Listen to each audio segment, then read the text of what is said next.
শেষ কথা হচ্ছে, it's a life time memory for me. এই যে বৃষ্টির মধ্যে চালাচ্ছি, মানে কি বলবো আসলে, আপনি এটা ভাষায় বোঝানো যাবে না যে আমি কেমন ফিল করছি।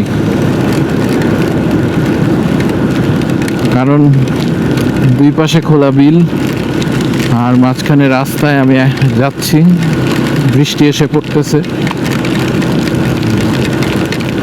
অসাধারণ অসাধারণ একটা মেমোরি। মাছ ধরা আজকে হবে কিনা এই বিষয়ে অনিশ্চিত হয়ে গেল, কিন্তু যে মেমোরিটা আমার ব্রেনে ক্যাপচার হইল, এইটা অসাধারণ একটা মেমোরি।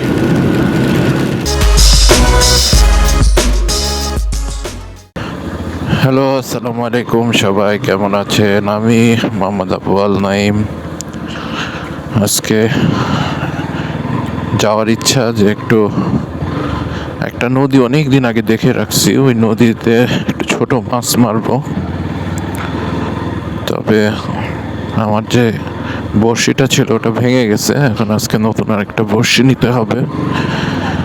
তো বাহিরে যেখানেই যাই না কেন, যাওয়ার আগে একটা এই পিচ্ছিদের নিয়ে একটু বেড়াইনি, দিয়ে তারপরে একটু চিপস টিপস কিনে দিয়ে বুঝ দেই, তারপরে বাসায় রেখে তারপরে আমাকে বের হতে হবে।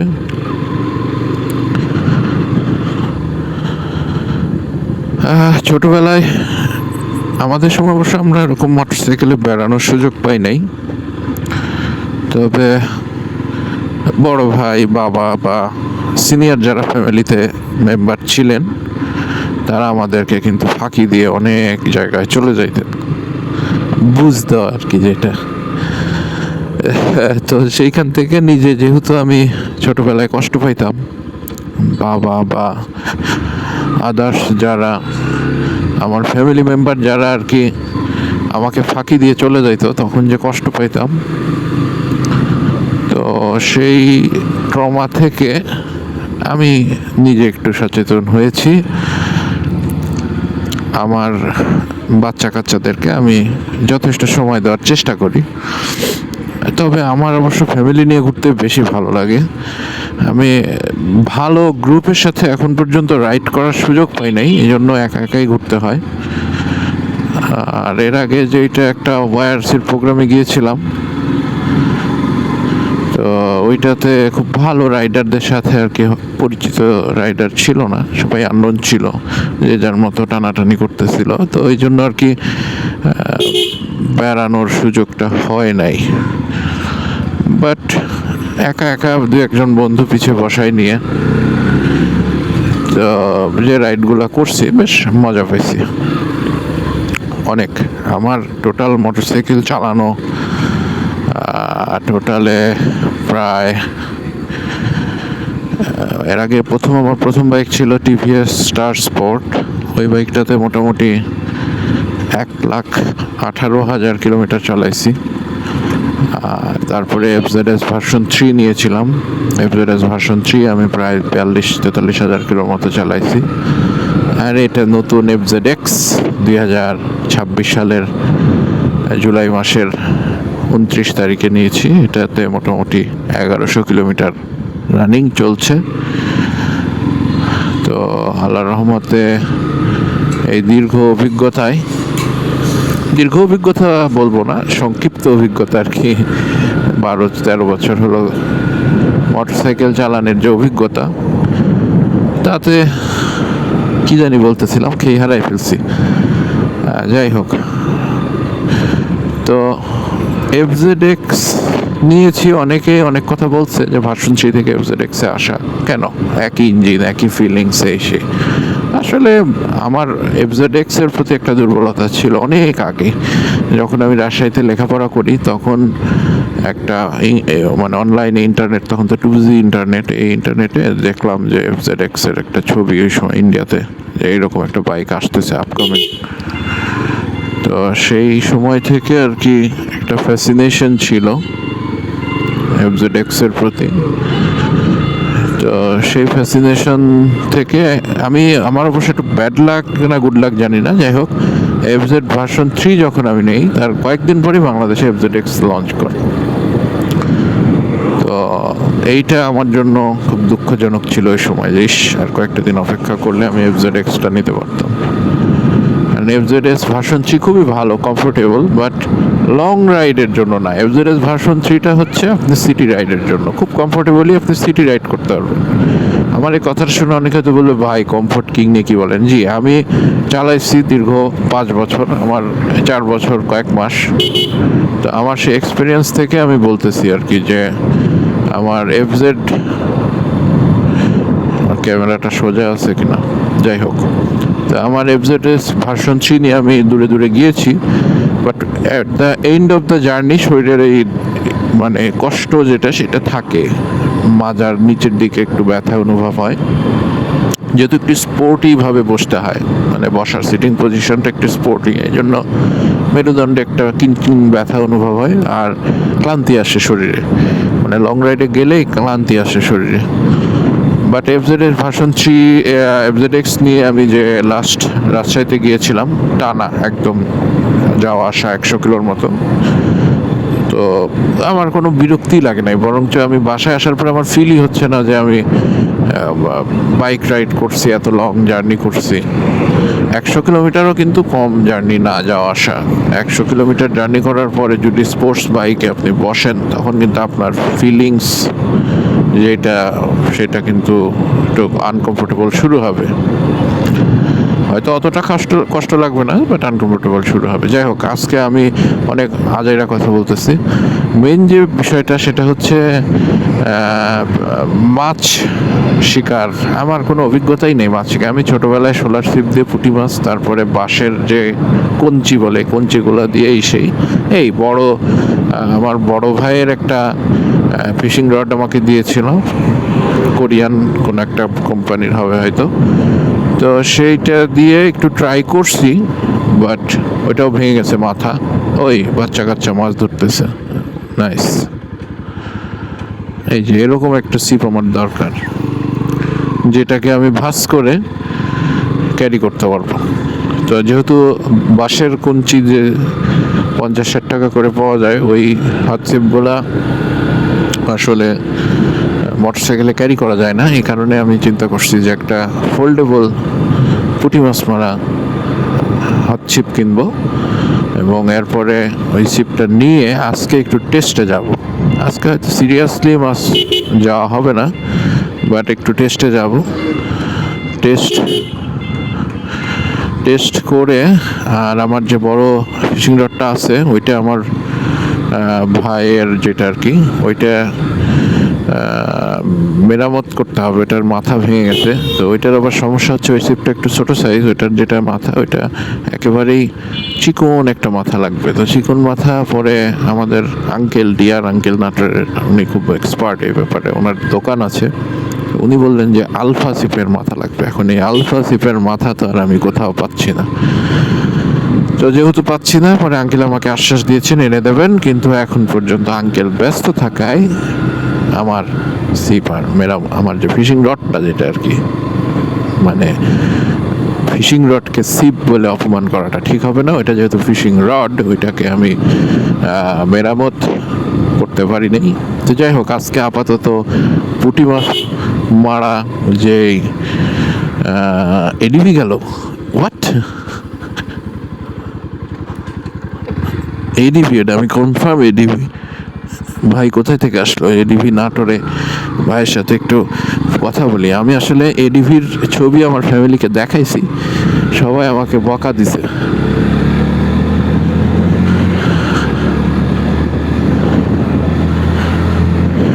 ও সরি, স্পিডিং হয়ে গেছে না? হ্যাঁ 60-70, না সমস্যা নেই, এইটুকু স্পিড একটা বাইককে ধরার জন্য ঠিক আছে।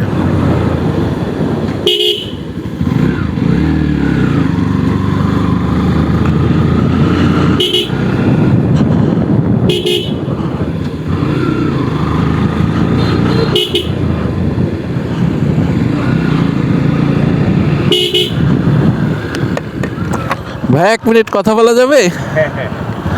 একটু সামনে দাঁড়ায়।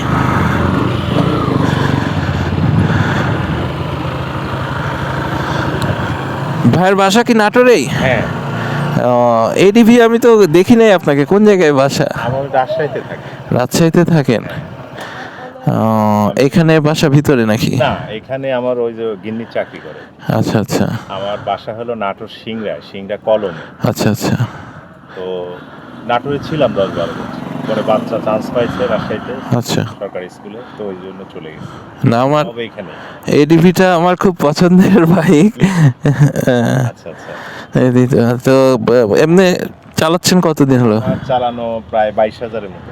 বাহ, আমার গত বছর এই রেনি সিজনেই 1 বছর প্লাস।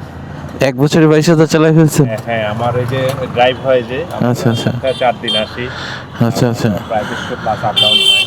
ও, আপনার বাসা কোথায়? আমার বাসা মল্লিকহাটি। মল্লিকহাটি। হ্যাঁ হ্যাঁ চলে যাবো, হ্যাঁ, ঠিক আছে, এই করে আসি।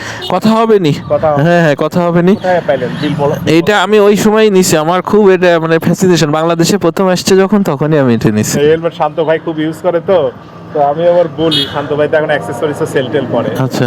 জিএসবিটি করছে, জি জি। এনজয় করছে। আমি অন্য জায়গায় যাব এখন, এই বাচ্চারা পিস লাগছে, ওদেরকে একটু ঘুরাইতে নিয়ে বেরিয়েছি, আমি একটু মাছ মারতে যাব এক জায়গায় আর কি। ওটা আমার শখ আছে, আমাদের মতোই মানুষ আপনি। হ্যাঁ হ্যাঁ হ্যাঁ, কথা হবে নি, যোগাযোগ হবে নি। আমরা তো খুব মজা করি, বেড়াই আমরা, আবার ওই ওদের সাথে ট্যুর ঢাকা চিটাং বান্দরবান না করলেও জি জি। বললাম না যে 22,000 চলছে, হুম। আবার এই বর্ষাই নেওয়া গত বছর। অনেকে শুনে বলে যে আপনি এই পেরিফেরি থেকে এত চালায় ফেলছেন, ট্যুর করেন না। আমি বলি, আমার গোপন ট্যুর হয়। আমি এই যে মহাদেবপুর সাপাহার দিয়ে নজিপুর দিয়ে ঘুরে এলাম আমার বাবাকে নিয়ে, প্রায় 450। এভাবে একদিন বাড়ালে আমার 200-250 কম করে হলেও হবে, বউ নিয়ে বাড়ালে বাচ্চা নিয়ে বাড়ালে। ভাই হ্যাঁ, তাহলে যান। কথা হবে নি, ঠিক আছে, ঠিক আছে, আল্লাহ হাফেজ।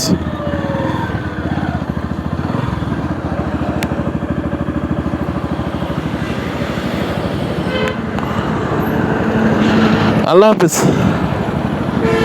ভাই দেখেন। হ্যাঁ, ঠিক আছে, হ্যাঁ হ্যাঁ। আপনার নামটা কি আছে? নাইম নাইম। নাইম। হ্যাঁ, ঠিক আছে।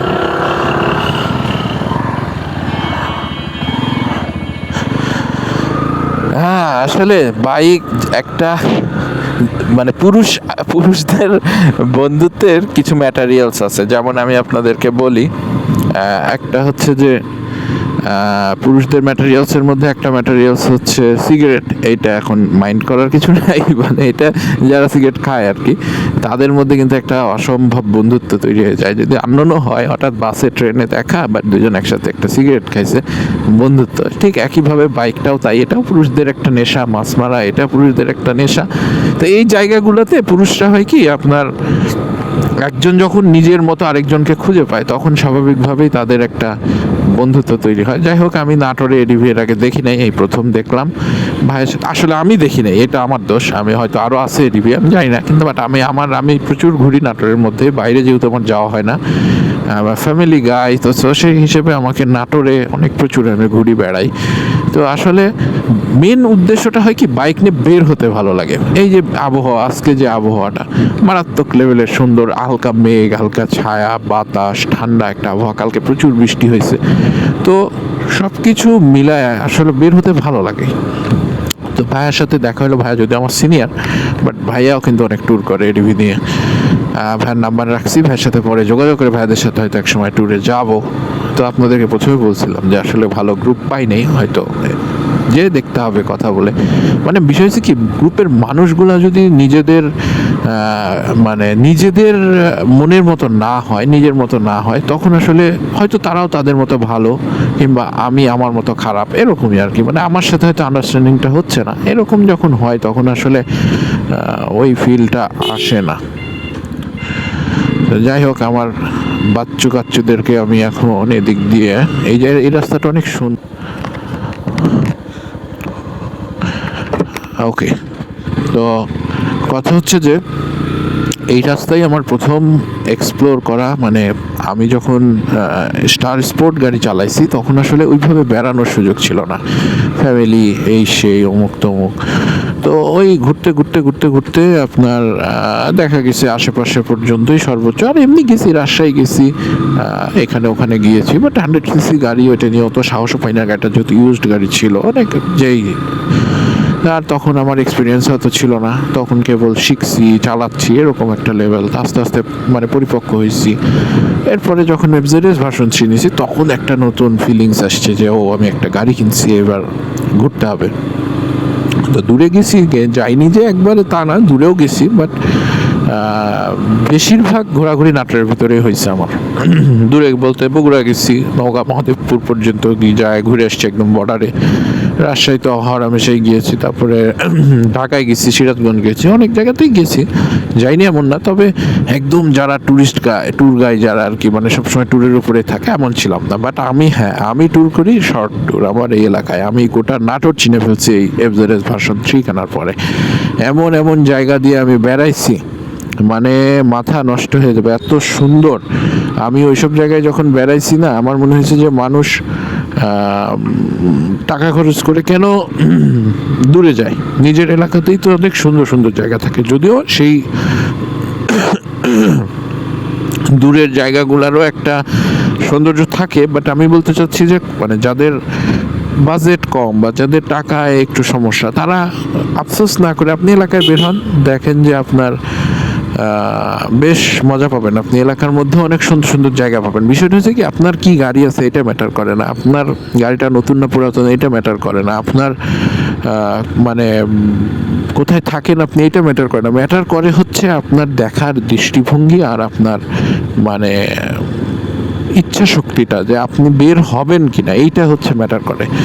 কারণ আপনি যেখানে, যেমন এই জায়গাটাতে দেখেন আশপাশের পরিবেশটা কিন্তু বেশ চমৎকার সুন্দর। আমি এই রাস্তাগুলোতে আমি এতবার আসছি, আমার সব মুখস্থ, কিন্তু তারপরে আমার কখনো এই রাস্তাগুলোতে আসতে বোরিং লাগে না। এমনকি আমার অনেক বন্ধু আছে যাদের ঘুরতে হয়তো এত ভালো লাগে না, তারা আমাকে বকে যে তুই ঘুরে ফিরে এই রাস্তায় কেন যাস। আসলে ভাই মানে বিষয়টা হয়েছে কি, যে আপনি যখন কোনো রাস্তা দিয়ে যাবেন, আপনাকে কেমন লাগছে এটাকে আপনাকে বুঝতে হবে, যে আপনি কি চান। আপনি যদি নেচার লাভার হন, তাহলে এই রাস্তাগুলো আপনার ভালো লাগবে। প্রকৃতির মাঝখানে আপনি ঘুরতেছেন ফিরতেছেন, আমার আরও অনেক রাস্তা আছে যেগুলো আমার ঘুরতে ভালো লাগে প্রকৃতির মাঝখানে। আর শহরের কোলাহল আমার খুব একটা ভালো লাগে না। আমি শহরের মধ্যে, যেমন ঢাকা গেলে আমার পেরেশানি শুরু হয়ে যায়, কখন বের হবো এরকম একটা অবস্থা। তো আসলে এক একজনের প্রেফারেন্স এক এক রকম থাকে। কেউ হয়তো নতুন নতুন শহর এক্সপ্লোর করতে ভালোবাসে, কেউ হয়তো নতুন নতুন দেশ এক্সপ্লোর করতে ভালোবাসে, এরকমই আর কি। তো যেটা ছিলাম কোথায় জানো, ওই যে মাছ মারা। ইয়েস, ওইটাই তো আসল। মাছ মারার একটা বিষয় আছে, আমি নিজেকে ট্রেন আপ করতেছি কি জন্য, যে মাছ মারার যে ধৈর্য, এই জিনিসটা, মাছ মারার যে ধৈর্যটা, এইটা খুব জরুরি। মানে আমি কোনো কাজেই ধৈর্য ধরতে পারি না, এটা আমার ফ্যামিলির সবাই জানে, আমাকে এ নিয়ে অনেক বকাঝকা। আমি বেশি দিন এক জিনিসের উপরে টিকে থাকতে পারি না। যেমন এফজেডএস ভার্সন 3-তে আমি কিন্তু আরও 2-3 বছর আরামে চালাইতে পারতাম, বাট হইল না। আর আমার মা মাঝে মাঝে বলে যে তুই যে এক বউ নিয়ে সংসার করবি, এটাই আমি বিশ্বাস করতে পারি, মানে বিশ্বাসই ছিল না আমার, মনে হয়েছে চেঞ্জ হবে। কিন্তু না, আল্লাহ খুবই ভালো একজন মানুষকে মিলাই দিছে, এটা তো চেঞ্জ করার প্রশ্নই আসে না, কারণ ভালো মানুষ সবসময় পাওয়া যায় না। তো যাই হোক, যেটা বলছিলাম, তো মাছ মারার উদ্দেশ্যটা হচ্ছে নিজেকে ট্রেন আপ করা। আমি গতদিনও ওই যে আমার বাঁশের কঞ্চি দিয়ে বানানো ছিপ নিয়ে যে মাছ ধরতে গিয়েছিলাম, ওখানে আমি প্রায় 13-14টা পুঁটি মাছ মারছি। বাট ওই যে যখনই খায় না, তখনই মেজাজ খারাপ হয়ে যায়। আমার কথা হচ্ছে ধরার দরকার নেই বাবা, তুই খা, একটু টোকাটুকি কর, বসে থাকতে ভালো লাগে। বাট হ্যাঁ, এই যে মানে ধৈর্য ধরে বসে থাকা, এইটা কিন্তু খুব একটা জরুরি বিষয়। মানে আমি যেহেতু গ্রাফিক ডিজাইন করতাম, আমি জানি যে আসলে যখন কাজের মধ্যে ঢুকে যাচ্ছে, তখন হয়তো মনে হয় না সময়টা কীভাবে চলে গেছে। বাট এমনি সময় চিন্তা করা বা স্বাভাবিক সময়ে বা কোনো একটা ব্রেন স্টর্মিংয়ের সময় বা যে কোনো একটা অপছন্দের কাজ যেটা আমাকে করতে হবে, এই সময় ধৈর্য ধরে বসে থাকাটা, এইটা হচ্ছে যে মাঝে মাঝে ডিফিকাল্ট হয়ে যায়। আমার বেবিটা শুয়ে আছে কীভাবে দেখছেন, এইভাবে শুয়ে থাকে। এইভাবেই ও আরেকদিন 80 কিলোমিটার জার্নি করছে, ওকে আমি কোনোভাবে গাড়ি থেকে নামাইতে পারিনি। এভাবে শুয়ে থাকে। এফজেডএস ভার্সন 3-তে ওর একটু কষ্ট হইতো, বাট এটাতে অতটা কষ্ট হয় না, কারণ এটাতে ট্যাঙ্কিটা লোহার আর সমান, এই জন্য আরামে বসে থাকতে পারে। বাট ও হচ্ছে পোকা। সেদিন 80 কিলোমিটার জার্নি করে আসার পরে আবার ব্যান্ড জামা দেখাই দিয়েছে, বাবা গাড়ি গাড়ি। তো এই হচ্ছে বিষয়। এ মনে হয় রাইডার হবে। আমার বড় ছেলেটা একটু দুর্বল, ও মাথা টাথা ঘুরে বা বমি টমি করে মাঝে মাঝে বেশি জার্নি করলে, বাট এ হচ্ছে পোকা, চাচার মতো হয়েছে। আমার বড় ভাই খুব জার্নি করতে পারে। তো যাই হোক, তো এই উদ্দেশ্যে মাছ মারা। আর আরেকটা হচ্ছে ফান, আপনাদের সাথে মুহূর্তগুলো শেয়ার করব, দেখব কেমন লাগে। আর বিষয়টা হচ্ছে জীবনে যতদিন বেঁচে থাকবো ততদিন সৎ পথে চলা, আল্লাহর হুকুম পালন করা, ইবাদত করা, এগুলা তো মেন পারপাস। আর একটা বড় পারপাস হচ্ছে যে মানে ভালো থাকা, সুস্থ থাকা। আল্লাহ যত নিয়ামত দিয়েছে সেগুলা নিয়ে শুকরিয়া আদায় করে। কথা বলতে বলতে বেখেয়াল হয়ে গেছি। যাই হোক, এই জায়গায় এর আগেও অ্যাক্সিডেন্ট হইতে লাগছে। এই জায়গাটা আসলে একটু মানে বিভ্রান্তিকর জায়গা। ওপাশের লোক হর্ন দেয়নি, আমিও হর্ন দিইনি, কি একটা অবস্থা। যাই হোক, আসলে সুস্থ থাকতে হবে, ভালো থাকতে হবে, এটাই বড় কথা। আমার পিচ্চিদের নিয়ে ঘোরাঘুরির মাঝপথে এখন ওদেরকে কিছু ঘুষ দিতে হবে। ঘুষ টুস দিয়ে ওদেরকে বাসায় ড্রপ করে দিব। তারপরে আমার ডিয়ার আঙ্কেলের কাছে যাব, যে দেখতে হবে যে ওনার কাছে এরকম টাইপের কোনো ছোট সিপ পাওয়া যায় কিনা, যেটা নিয়ে আজকে আমি যাইতে চাইছিলাম। বারুইহাটি নামে একটা জায়গা আছে, ওখান থেকে ভেতরে একটা নদী আছে। আমি জানি না ওখানে মাছ মারা যাবে কিনা, কারণ এক এক সময় এক এক জায়গায় রেস্ট্রিকশন থাকে। কোনো সময় দেখা যায় যে স্থানীয় মানুষজন, কিছু প্রভাবশালী লোকজন কোনো বিল দখল করে নেয়, নদীর পাড় দখল করে নেয়, তখন মাছ ধরা যায় না। আমি অবশ্য গ্যাঞ্জাম ফ্যাসাদ পছন্দ করি না, এই জন্য আমি আস্তে করে উঠে চলে যাই। আর কিছু অবশ্য এই জিনিসগুলো হয় যখন বিলের পানি কমে যায়। আবার অনেক সময় মসজিদ মাদ্রাসায় দিয়ে দেয় এলাকার লোক, সম্মিলিত সিদ্ধান্ত যে এই বিলের মাছ যা হবে সব এই মসজিদের বা মাদ্রাসার। তো আসলে এখন ওয়েদারটা না আজকে অস্থির, জোস। তো এখন কথা হচ্ছে যে মাছ ধরতে যাব, পানি থাকলেই হয়েছে, এই হচ্ছে আমার নীতি এখন। যেহেতু আমি এখন আপাতত মাছ ধরাটা আমার মূল উদ্দেশ্য না, মানে আমাকে যে বড় সাইজের একটা বোয়াল মাছ ধরতে হবে বিষয়টা এমন না। আমার উদ্দেশ্য হচ্ছে একটু বসবো, আপনাদের সাথে কথা বলবো, সময় কাটাবো। সবচেয়ে বড় কথা ধৈর্যটা যেটা, এটা আমাকে আগে আয়ত্ত করতে হবে। ধৈর্য, যে কোনো একটা জিনিস সময় নিয়ে করা, লেগে থাকা। এক্সপিরিয়েন্স, অভিজ্ঞতা অনেক নিছি জীবনে, এখন নতুন আর এক্সপিরিয়েন্স অভিজ্ঞতা নেওয়ার কিছু নাই। এখন আমার সময় হচ্ছে অভিজ্ঞতা কাজে লাগানোর। আমি অনেক কিছু শিখছি জীবনে, অনেক ট্রেন আপ হয়েছি। মানে অনেক কিছু বলতে আবার এটা ভাবেন না বোঝাইতে চাচ্ছি যে আমি অনেক জ্ঞানী, এরকম না। আমি মোটামুটি 32-33 বছরের জীবনে অনেক অনেক শখ পূরণ করছি, অনেক কিছু আল্লাহ আমাকে করাইছে, যেটা আসলে অনেকেই হয়তো আমার মতো অনেকের ক্ষেত্রে আল্লাহ দেয় নাই, তাদেরকেও আল্লাহ অন্য কিছু দিয়েছে তাদের মতো করে। বাট আমার যেটা, এটার জন্য আলহামদুলিল্লাহ, আল্লাহ আমাকে অনেক কিছু দিয়েছে। বিশেষ করে আমি যে ফ্যামিলির সাথে সবসময় সময় কাটাইতে পারি, থাকতে পারি, এটাকে আমি বিশাল বড় একটা নিয়ামত মনে করি। কারণ আমার ফ্যামিলি, আমি যদি বাইরে চাকরি করতাম বা বিদেশে থাকতাম, যারা বিদেশে থাকে বাইরে চাকরি করে ফ্যামিলি রেখে, তাদের বিষয়গুলো তো খুব কষ্টদায়ক। আমি যেমন যখন খুশি আমার সন্তানকে কোলে নিতে পারতেছি, আদর করতে পারতেছি, তাদেরকে শিক্ষা দিতে পারতেছি যে কোনটা ভালো কোনটা মন্দ, কাছে থাকতে পারতেছি, বাট সেটা তো অনেকেই পারতেছে না।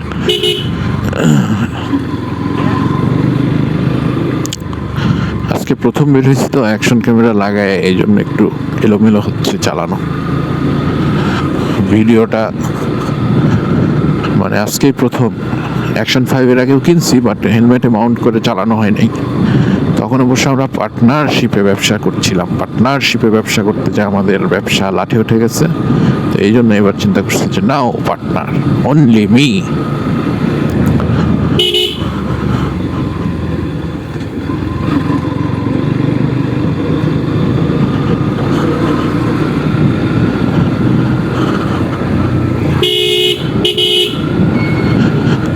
ভদ্র চালক, অনেক ভদ্র, ইন্ডিকেটার দিয়ে সাথে সাথে ডাইনে যায় নাই। সাধারণত টেসলাওয়ালারা ডাইনে যায়, তারপরে মানে টার্ন নিয়ে তারপরে ইন্ডিকেটার দেয়। তো এই সেই হিসেবে ইনি অনেক অনেক জেন্টেলম্যান। আমার এক ছোট ভাই আছে সামাউন, আমার সাথে ঘুরে বেড়ায়, এটা ওর বাসা। তো আজকে ওকে এদিকে আশেপাশে পাওয়া গেলে যাবে কিনা আমার সাথে কে জানে। দেখি এখানে মারুদের দোকানে আছে কিনা। ও, দোকানই বন্ধ, গুড।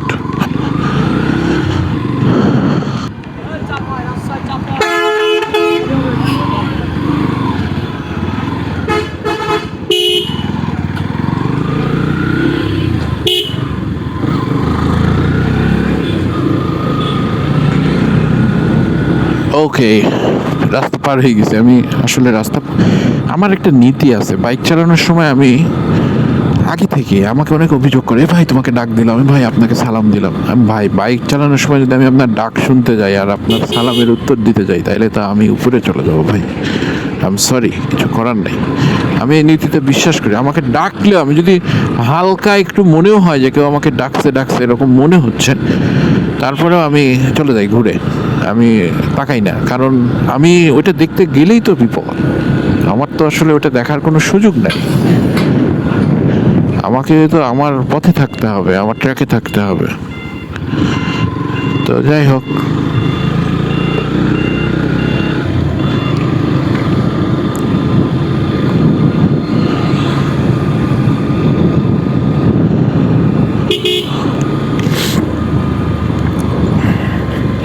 তো সবচেয়ে মজার বিষয়, আমি বাইক চালানো শেখার পরে মোটামুটি 1,30,35 1,25,000 এরকমই হবে, 1,25,000 কিলো গাড়ি চালানোর পরে আমি ঢাকায় প্রথম বাইক নিয়ে যাই। আসলে আমার সাহসী হইতো না ঢাকায় যাওয়ার, সত্যি কথা যেটা। মনে হইতো যে আজাইরা ঝামেলা, ঢাকায় গাড়ি চালানোর জন্য হাইওয়েতে চালাবো, ঢাকায় কেন যাবো, ঢাকায় তো ভিতরে জ্যাম, বাইক নিয়ে বসে থাকো, ইঞ্জিনের উপর স্ট্রেস, হুদাই ঘুষ দিতে হবে। জিরোস নাই, 2টা দিতে হবে, আমার কাছে খুচরা নাই। তুমি ভাঙায় রাখো, আমি আসতেছি। এটা ধর এমন, তুমি ভাঙায় রাখো, আমি নিচ্ছি এসে। হ্যাঁ, পাড়ার দোকান। আমি যখন এই যে এইটার সমান, তখন এই দোকানে আসতাম, এসে হরিণ বিস্কুট নামে একটা বিস্কুট পাওয়া যায়। তো হরিণ বিস্কুট আপনার এই যে ফ্যাক্টরিতে লোকালি তৈরি হয় একটা বিস্কুট, কিন্তু ওর উপরে হরিণের ছবি দেওয়া থাকতো। তো এই যে হরিণের ছবি দেওয়া থাকতো, এই জন্য সেটা নাম দিয়েছিলাম হরিণ বিস্কুট। তখন এটা খাইতাম, গরম গরম পাওয়া যেত আমাদের এখানে, গরম বিস্কুট, অনেক মজা। তো সেই কাকা তো বয়স হয়ে গেছে, আছে এখন, উনি ব্যবসা করছে, ওনার ছেলেও ব্যবসা করছে।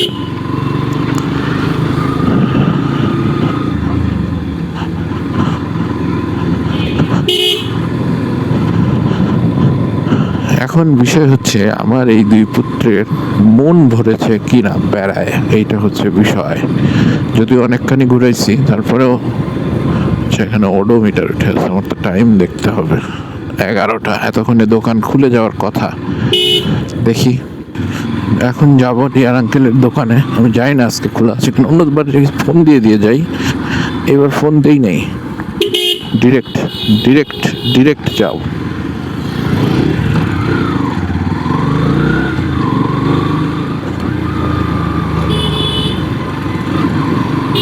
সকালবেলা বেশ ঝলমলে রোদ ছিল আজকে, মনে হলো যে যাক, মাছ ধরার জন্য আজকে একটা পারফেক্ট ওয়েদার। বাট এখন যত বেলা গড়াচ্ছে, আস্তে আস্তে সূর্য মামা ডুবে যাচ্ছে, মানে লুকায় যাচ্ছে আর কি। তো সানি ওয়েদার আর ক্লাউডি ওয়েদারের মধ্যে আমার কি যায় আসে। ও, টাকা নিতে হবে, ভুলে যায়। ভুলে গেলেই তো কাজ হয়ে যেত। এখন আগে যেতে হবে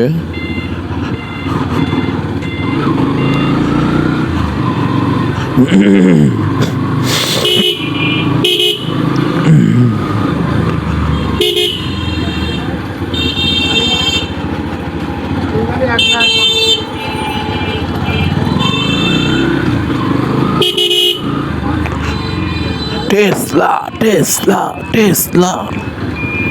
ওহ নাইস, ডাক্তারের গাড়ি আটকে গেছে মনে হয়।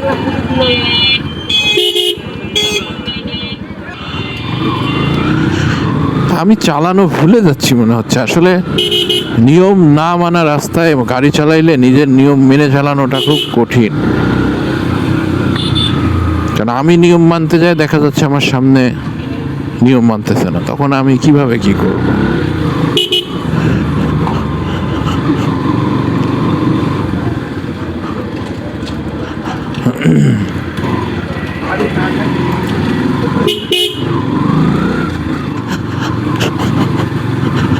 দোকান বন্ধ থাকলেই তো মাথা হ্যাং হয়ে যাবে। অবশ্য মাথা হ্যাং হওয়ার কিছু নাই, যেমন সিচুয়েশন তেমন সিদ্ধান্ত তেমন পথ চলা। ইস বন্ধ, শিট, প্ল্যানের পোয়া পাড়ও হয়ে গেল।